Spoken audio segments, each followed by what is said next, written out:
अफसा, अब जिस तरह से गुज़िश्ता रोज़ भी हम बात कर रहे थे कि ये जो दरवाज़ा भी खुला है, इंशाल्लाह ये आगे भी खुला रहेगा। और जिस तरह से भी अहमद साहब भी बोल रहे हैं कि ज़ाहिर सी बात है हम इससे बहुत सारी चीज़ें अख़ज़ कर सकते हैं। हमने गुज़िश्ता रोज़ बॉडी लैंग्वेज के हवाले से गुफ्तगू की। एक बड़ा इंपॉर्टेंट फैक्टर ये भी सामने आया रात गए कि दोनों डेलीगेशन ने आपस में मुसाफे भी किए हैं, जो कि एक बहुत अच्छा साइन है, एक अच्छा जेस्चर है। ज़ाहिर है जब आप इस तरह से हलीफ आमने सामने होते हैं तो यकीनी तौर पर इस तरह के जेस्चर्स हमें देखने को नहीं मिलते, लेकिन चूंकि बर्फ़ पिघल रही थी, कहीं ना कहीं बातचीत का सिलसिला आगे बढ़ रहा था। जब भी बात जो है वो मुसाफों तक पहुंची और उसके बाद जब ये जाने लगे हैं दोनों डेलीगेशंस, तो दोनों ने एक दूसरे पर क्लेम किया अब हमने जो बॉल है वो उनकी कोर्ट में फेंक दी है, जबकि अमेरिकन कह रहे हैं अब ईरानियंस की बारी है। तो जाहिर है इतना आसान तो नहीं था, 47 ईयर्स लगे हैं सारी चीज़ को, मामलात को यहाँ तक लाने में। तो हम क्यों फिर ये एक्सपेक्ट कर रहे थे कि एक दिन के अंदर अंदर हमें बहुत कोई नतीजा खेज किस्म के जो मामलात है वो आगे बढ़ते हुए नजर आएंगे?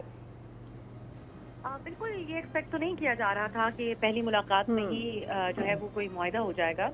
लेकिन यकीनन कल जो एक्टिविटी हुई, खुद जेडी वैंस ने कहा कि 21 घंटे हमारी बातचीत हुई। उससे मुराद ये था कि 21 घंटे मुसलसल जो है इस हवाले से बात होती रही, टेक्निकल टीम्स भी आपस में बात करती रही। जैसा कि हम सब आप भी जानते हैं कि ईरानी टीम के साथ उनके टेक्निकल एक्सपर्ट्स भी आए थे। अमरीकी वक्त थोड़ा मुख्तसर था, लेकिन वो मुसलसल अमरीका में राब्ते में रहे, समेत अमरीकी सदर ट्रंप के साथ मुतादिद राब्ते होते रहे इन टॉक्स के दौरान। लेकिन ये बात वाज़ेह ज़रूर हुई है कि इन अमरीका की जो पोजीशन है वो एक बहुत बड़ा मुतालबा कर रहे हैं ईरान से, जिसको ईरान ने स्ट्रेट फॉरवर्ड रिफ्यूज़ किया है इन टॉक्स में।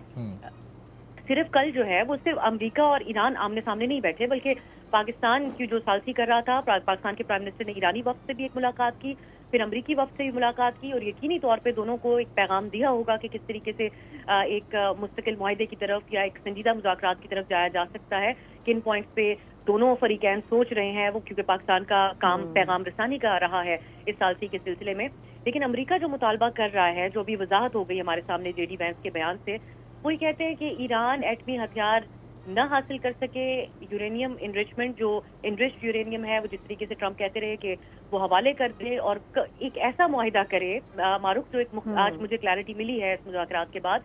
एक ऐसा मुआहिदा किया जाए कि जिसकी कोई तारीख ना हो खत्म होने की। जैसे ओबामा के दौर में जो न्यूक्लियर डील हुई थी उससे मुख्तलिफ, क्योंकि उसके अंदर कुछ टाइम फ्रेम तय था, कितना इनरिच कर चुके हैं, कितना कर सकते हैं, कुछ इफ्स एंड बट्स थे। यहाँ पर ईरान को कहा जा रहा है कि आप मुकम्मल तौर पे ताहयात जो है इस बात को, इस आइडिया को ही आप लिख कर दे दें कि आप कभी भी एटमी हथियार हासिल नहीं करेंगे। तो ये तो मेरा नहीं ख्याल कि मुमकिन होगा, बिलखुसूस ईरान के लिए, जो इस वक्त वो एक मॉरली एक फातेह अपने आप को करार देते हैं और नजर भी आते हैं। तो उन्होंने बड़ी पोजीशन ली ईरानी वक्त ने और वाज़े तौर पे इसको रिफ्यूज किया। दिलचस्प बात ये थी कि उनके साथ उनकी टेक्निकल टीम भी थी न्यूक्लियर के हवाले से, वो लोग बहुत तवील मुज़ाकरात माजी में भी कर चुके हैं और इस हवाले से अपनी पोजीशन वाज़े रखते हैं। तो इस जंग शुरू होने से पहले जो ईरान फ्लेक्सिबिलिटी दिखाने को तैयार था, हमें नजर आया कि कल उन्होंने इस अमरीकी वफ्द के सामने रिफ्यूज किया। लेबनान का मामला भी ज़ेरे बहस आया और इस हवाले से भी एक अपडेट है। फ्रांस ने भी इसमें ईरान के सदर से राब्ता किया, फ्रांस के सदर ने, और उनको कहा कि लेबनान के हवाले से जो अटैक्स हैं इसराइल के, उसको रोका जाएगा। इसके लिए उन्होंने भी वर्ड पुट इन किया है। लेकिन ये बात हमें वाज़े हो चुकी है कि अमरीका जो मुतालबा कर रहा है, हमें देखना होगा कि मुस्तकबिल में इसके ऊपर कोई फ्लेक्सिबिलिटी ईरान दिखाने को तैयार होता है, या ईरान की तरफ, अमेरिका की तरफ से अब ज़्यादा सख्त बयानात आते हैं ईरान की एटमी एम्बिशंस को लेकर, जिसकी वजह से ये मजीद पीछे चले जाते हैं। तो स्ट्रेट ऑफ हुर्मुज़ का मामला भी इसमें ज़ेरे बहस रहा, लेकिन नजर ये आता है जो जेडी वैंस का बयान है कि न्यूक्लियर के मामले के ऊपर ये तमाम मामला जो है आगे नहीं बढ़ सका है। खुद जेडी वैंस ने कहा कि ये अच्छी बात है कि हमने 21 घंटे बात की, ये बुरी बात है कि इत्तेफाक ना हो सका, और ये बुरी बात ईरान के लिए है। तो अभी भी वो एक ईगो की जंग जो हमें नजर आई है दोनों के दरमियान, तो कुछ भी कहना मेरी नजर में अभी कबल अज़ वक्त होगा। लेकिन अब ये अहमद साहब, ये जो पॉइंट्स 5-6 बड़े बुनियादी थे जिसमें